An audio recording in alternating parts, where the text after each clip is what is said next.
हमने 5वां एपिसोड पूरा कर लिया है, लेकिन अगर आपने वह एपिसोड नहीं देखा है तो कृपया जाकर वह एपिसोड देखें। उसके बाद आप 6वां एपिसोड देख सकते हैं। चलिए 6ठा एपिसोड शुरू करते हैं। पांडवों की वापसी और उनके राज्य की मांग। मत्स्य साम्राज्य में 1 वर्ष के अज्ञातवास सहित अपने 13 साल के निर्वासन को पूरा करने के बाद पांडव राज्य के अपने उचित हिस्से का दावा करने के लिए लौट आए।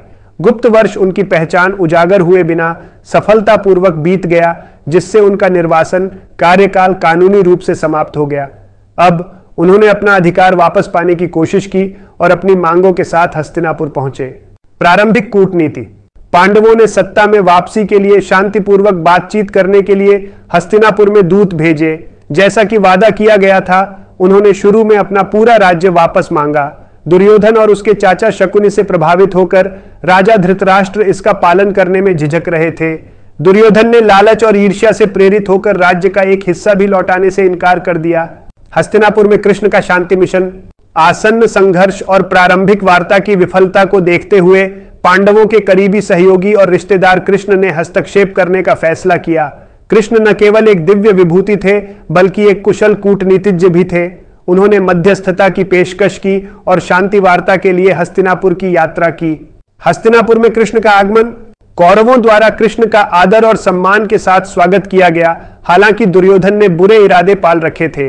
अपनी यात्रा के दौरान कृष्ण ने कुरु दरबार के विभिन्न सदस्यों से मुलाकात की, जिनमें भीष्म, द्रोणाचार्य और विदुर शामिल थे, जो पांडवों के कारण की धार्मिकता से अवगत थे, लेकिन सिंहासन के प्रति अपनी वफादारी से बंधे थे। कृष्णा का प्रस्ताव।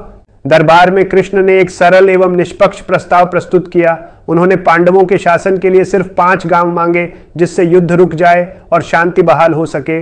उनकी अपील धर्म, न्याय और कुरुवंश के सम्मान के संरक्षण पर आधारित थी। उन्होंने इस बात पर जोर दिया कि पांडवों ने काफी कष्ट सहे हैं और वे अपने उचित हिस्से के हकदार हैं। दुर्योधन की अस्वीकृति। पांडवों के प्रति अपनी शत्रुता से अंधे होकर दुर्योधन ने कृष्ण के प्रस्ताव को सिरे से खारिज कर दिया। उन्होंने घोषणा की कि वह सुई की नोक वाली भी जमीन नहीं छोड़ेंगे।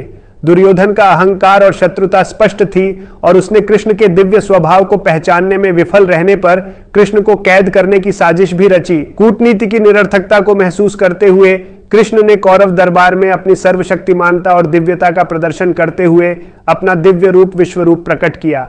यह रहस्योद्घाटन उस नैतिक और आध्यात्मिक सत्ता की याद दिलाता था जो पांडवों के पक्ष में थी।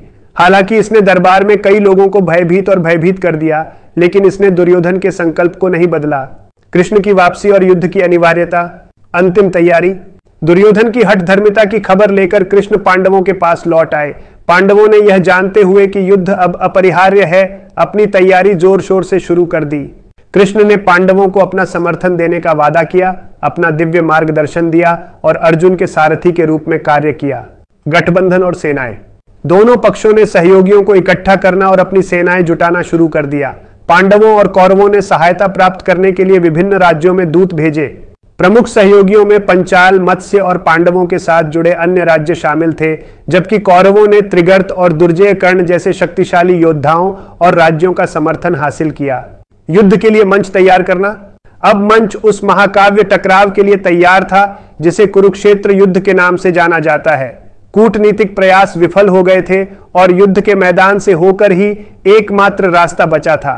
जो युद्ध होने वाला था वह केवल सेनाओं का संघर्ष नहीं था, बल्कि जटिल नैतिक दुविधाओं, व्यक्तिगत प्रतिशोध और धार्मिकता की खोज से जुड़ा एक बड़ा संघर्ष था। यहां हमने महाभारत का 6ठा एपिसोड पूरा किया। कल 7वां एपिसोड होगा। तब तक मेरे YouTube चैनल को सब्सक्राइब करें और इस वीडियो को लाइक करें और इस वीडियो पर कमेंट करें। जय श्री राम।